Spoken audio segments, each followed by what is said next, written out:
வாக்காளர்களின் கிடுக்கிப்பிடி கேள்விகள், வேட்பாளர்களின் மனம் திறந்த பதில்கள்.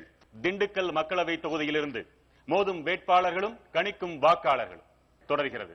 முதல் தலைமுறை வாக்காளர்கள் ஒருவர். திண்டுக்கல் ரயில்வே ஜங்ஷன் கீழே மேம்பாலத்துக்கு கீழே பல பேர் இருக்காங்க.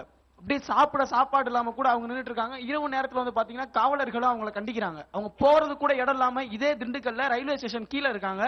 இதுவே நம்ம தாடிக்கொம்பு ரோடு பைபாஸுக்கு இந்த சைடு பாத்தீங்கன்னா அங்கங்க டென்ட் அடிச்சு அவங்க இருக்காங்க. அவங்களுக்கு எல்லாம் குடியுரிமை இருக்கா இல்ல அவங்க யாருன்னு முதல்ல இந்த திண்டுக்கல் நகராட்சியில மாநகராட்சியில இருந்து யாராவது கேர் பண்ணிக்கிட்டீங்களா? ஆம் ஆத்மி சார், நீங்க வந்து இளைஞர், நீங்க இத பத்தி ஏதாவது ஒரு சின்ன ஒரு இதாவது நீங்க கேள்விப்பட்டிருக்கீங்களா இல்ல இவங்களை பத்தி நீங்க பாத்திருக்கீங்களா? இன்ஃபேக்ட் திண்டுக்கல் ரயில்வே ஸ்டேஷன்ல வந்து நிறைய பேர் வந்து வெளியில படுத்திருக்கிறத பார்த்திருக்கிறேன். அதாவது அவங்க வந்து அவங்களோட பேக்ரவுண்ட் என்ன அப்படிங்கிற அளவுக்கு விஷயங்கள் வந்து எனக்கு தெரியாது. ஆனா இத பத்தின டீடைல்ஸ் வந்து நாங்க வந்து கலெக்ட் பண்ணி அது என்ன, அவங்க யாரு, எங்க இருந்து வந்திருக்காங்க, எதனால வந்து இங்க தங்கி இருக்காங்கிற விஷயத்தை நாங்க ஆராய்ஞ்சு இதுக்கு என்ன நடவடிக்கை எடுக்க முடியுமோ அதை வந்து நாங்க எடுக்கிறோம். நீங்க இதெல்லாம் பாத்திருந்தீங்களா காந்திராஜன்? இதெல்லாம் ஏற்கனவே வந்து பல காலமா இருக்கக்கூடிய பிரச்சனை தான். அது ஏன் சரி செய்யப்படல? ஏன் சரி செய்யப்படாமலாம் இல்ல. உதாரணத்துக்கு இப்ப சொன்னீங்கன்னா செட்டிநாயக்கம்பட்டி வண்டி பாதைங்கிறது இங்க திண்டுக்கல் நகரத்தில் இருக்கவங்களுக்கு எல்லாத்துக்கும் தெரியும். நரிப்பாறை மேடுங்கிறது அங்குலாஸ் பக்கத்துல அதுவும் தெரியும். எல்லாம் அங்கெல்லாம் போய் இந்த மாதிரி டென்ட்ல ஒரு காலத்துல குடியிருந்தவங்க தான். 50 வருஷமா பட்டா கொடுக்காம இருந்தவங்களுக்கு, டென்ட் அடிச்சு சும்மா அங்க கொட்டாயை போட்டு இருந்தவங்களுக்கு இன்னைக்கு திமுக அரசாங்கத்துல தான் 4000 பட்டாக்களை இந்த திண்டுக்கல் நகரத்திற்கு கொடுத்திருக்கிறத ஒரே ஆட்சி திராவிட முன்னேற்ற கழகம் தலைவர் கலைஞர் தான் கொடுத்திருக்காரு. எனவே வந்து இன்னைக்கு புதுசா போட்டிருக்காங்க, அவங்களுக்கு நாளைக்கே கொடுக்க முடியும்னா கொடுக்க முடியாது. அதுல இருந்து சாலை புறம்போக்கு இருக்கு, நீர்பிடிப்பு இருக்கு, அந்த இடங்கள் எல்லாம் கொடுக்க முடியாது. எந்த இடங்கள்ல கொடுக்க முடியுமோ அதெல்லாம் கொடுத்திருக்கோம். நம்ம மாற்றுத்திறனாளி நண்பர் சார் அதுல ஒரு நொடி நேரம் இல்ல, இவர்கிட்ட கொடுங்க. என்னை விட ரொம்ப மோசமான நிலைமையில இருக்க மாற்றுத்திறனாளிகள் இன்னும் அளவுக்கு அதிகமா இருக்காங்க. அடிப்படை அறிவு, அடிப்படை என்ன பண்ணணும்னு தெரியாதவங்க நிறைய பேர் இருக்காங்க. இன்னைக்கு ஒரு தேசிய ஊனமுற்றோர் அடையாள அட்டை வாங்கணும்னா என்னென்ன பண்ணணும்னு கூட தெரியாத நிறைய பேர் இருக்காங்க. என்ன பண்ணணும்னு என்கிட்ட கேட்கறவங்க என்னோட ஊர்ல அதிகமா இருக்காங்க. நான் வீட்டுல இப்படிதான் பண்ணணும்னு சொல்லுவேன். சொல்றதுக்கே எனக்கு இவ்வளவு நேரம் ஆகுதே, நான் எப்படிப்பா போய் வாங்குவேன்னு கேட்கறவங்க அதிகமா இருக்காங்க.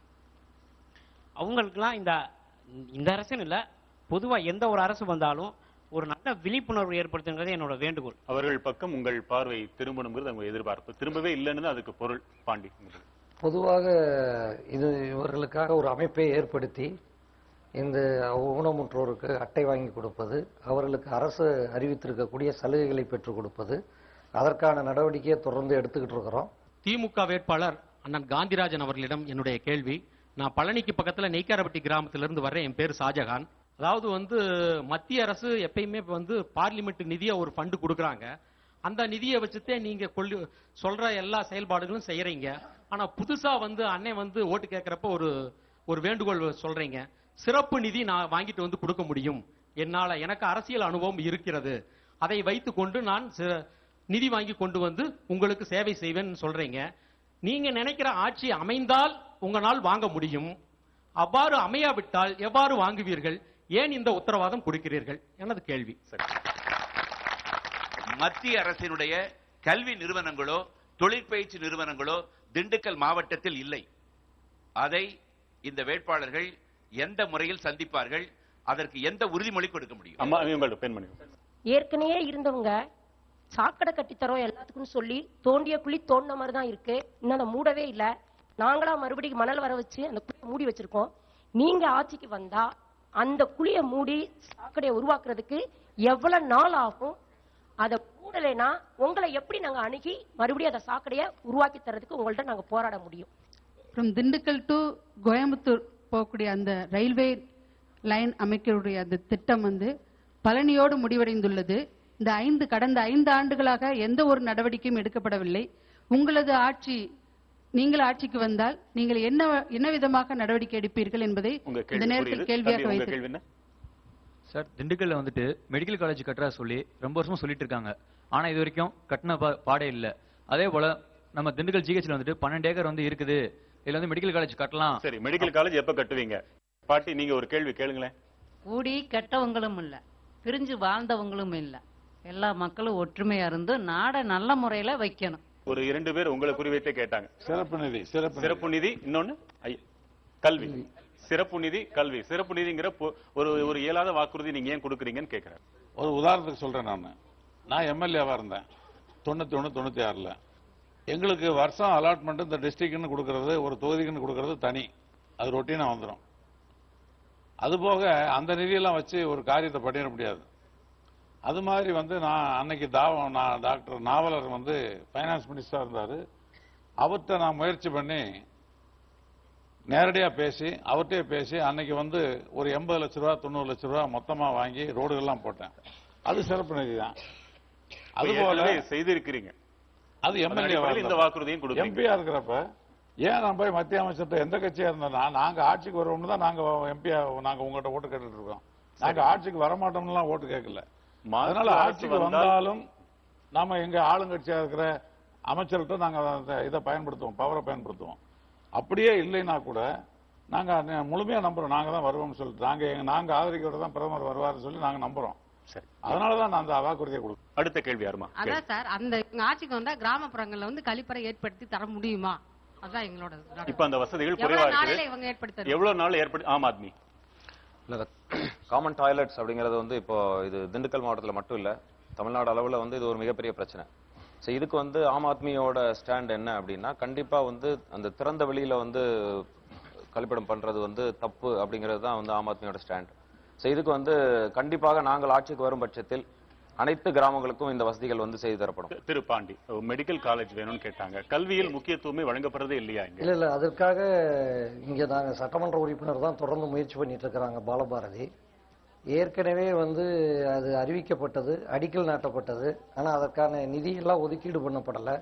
இந்த ஆட்சியிலும் சொல்லப்பட்டிருக்கு இந்த ஆஸ்பத்திரியை டெவலப் பண்றேன்னு வாக்குறுதி கொடுத்திருக்கிறாங்க. அது வரல. தொடர்ந்து முயற்சி எடுத்துக் கொண்டிருக்கிறோம்.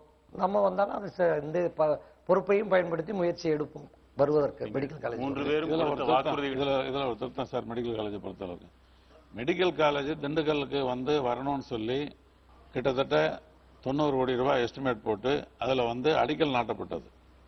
நேருஜி நகர் முனிசிபல் நேருஜி முனிசிபல் ஹைஸ்கூல் இருக்குல்ல, அதுல அடிக்கல் நாட்டுற ஃபங்க்ஷன்லாம் நடந்தது, பண்ணப்பட்டு அதுக்கு பின்னாடி லேண்ட் அக்விஷன் பண்றதுக்கும் அவருடைய ப்ராஜெக்ட் போடுறதுக்கும் எல்லாத்துக்கும் special officer appointed by the DMK government. அப்போ ஐ பெரியசாமி மந்திரியா இருந்தாரு. அவர் எல்லாம் பண்ணிட்டாரு. பண்ணதுக்கு பிற்பாடு லேண்டும் செலக்ட் பண்ணிட்டாங்க. எங்க செலக்ட் பண்ணாங்கன்னா இப்ப எஸ்எஸ்எம் காலேஜ் இருக்கு பாருங்க, அதுக்கு ஒட்டின குளமும் அதுக்கு முன்னாடி இருக்க லேண்டையும் அவங்க பிக்ஸ் பண்ணிட்டாங்க. ஆனா இப்ப வந்திருக்கிற கவர்மெண்ட் அவங்க அந்த இடத்துக்கு கொண்டு போயிருக்காங்க, அங்க பண்ணக்கூடாது அப்படின்னு சொல்லிட்டு அதை கிடப்புல போட்டிருக்காங்க. இதுதான் நடப்பு. இல்ல அரசாங்கம் தான் செய்யணும். இப்ப இருக்கிற அரசாங்கம் தான் செய்ய முடியாத. இந்த அரசாங்கம் செய்யாது. ஏற்கனவே நாங்க போட்டதை கிடப்புல போட்டிருக்காங்க. இல்ல மத்தியில நாங்க ஆட்சிக்கு வரும் பட்சத்தில் கண்டிப்பாக மாநில அரசுக்கு தக்க நெருக்கடி கொடுத்து இதை நாங்க செய்ய வைப்போம். சரி, நீங்கள் சொல்வதை போல முடியுதோ முடியலையோ உரத்து குரல் கொடுக்கலாம். நான் தேர்ந்தெடுத்த நாடாளுமன்ற உறுப்பினர் எனக்காக இவ்வளவு குரல் கொடுக்கிறார், அதைத்தான் அவங்க ஒரு ஆறுதலா கூட அவங்க எடுத்துக்கலாம். அதை நீங்க கொடுத்த வாக்குறுதிகளையாவது நீங்கள் நிறைவேற்றுவீர்கள் என்ற நம்பிக்கையோடு உங்கள் பங்களிப்புக்கு மிக்க நன்றி. வெற்றி பெற்ற பிறகு மீண்டும் இதே ஒரு அமைப்பை நாம் ஏற்படுத்தலாம். அந்த அரங்கத்தில் நீங்க ஏன் செயலுங்கிற அந்த கேள்வியை நிச்சயமா கேட்கலாம். அதற்கும் மேலாக ஒரு 3 பேர் ஒரே மேடையில் உட்கார்ந்து இருக்கிறாங்க இல்லையா, இதுவே ஒரு அரசியல்ல ஒரு நாகரிகத்தின் மலர்ச்சிக்கு ஒரு வித்தாக நாங்க நினைக்கிறோம். உங்களுடைய பங்களிப்புக்கும் மிக்க நன்றி. வாக்காளர்களை சந்தித்து தேர்தல் நேரத்தில் அவர்கள் கேட்கின்ற கேள்விகளுக்கு எங்களுடைய பதில்களை தருவதற்கு ஒரு வாய்ப்பை கொடுத்த புதிய தலைமுறை தொலைக்காட்சிக்கு எங்களுடைய மனமார்ந்த நன்றி தெரிவித்துக் கொள்கிறோம். மிக்க மகிழ்ச்சி. புதிய தலைமுறை தொலைக்காட்சி இப்படி ஒரு புது முயற்சி எடுத்து வாக்காளர்களுடைய கேள்விக்கு பதிலளிக்க வாய்ப்பு ஏற்படுத்தி கொடுத்தமைக்கு என்னுடைய நெஞ்சார்ந்த நன்றியை தெரிவித்துக் கொள்கிறேன். நன்றி. புதிய தலைமுறை தொலைக்காட்சி இந்திய அரசியலில் ஒரு புதிய தலைமுறை உருவாக்கும் என்ற நம்பிக்கையுடனும் இந்த கலந்தாய்வு ஒரு மக்கள் குறைகளை கேட்டு தெரிந்து கொள்வதற்கு ஒரு வாய்ப்பாக அமைந்தது என்பதையும் கூறிக்கொள்கிறேன். நன்றி. மிக்க மகிழ்ச்சி. உங்கள் வெற்றி பெற வாழ்த்துக்கள் யாருக்கு என்பதை என்னால் இப்போது சொல்ல இயலாது. பொதுவாக எங்களுடைய வாழ்த்துக்களை புதிய தலைமுறை சார்பாக பதிவு செய்து கொள்கிறோம். நன்றி. நேயர்களே, மோதும் வேட்பாளர்கள், கணிக்கும் வாக்காளர்கள். நாளை எந்த தொகுதி உங்கள் தொகுதியாக கூட இருக்கலாம். பொறுத்திருங்கள். மீண்டும் நாளை சந்திக்கலாம். வணக்கம்.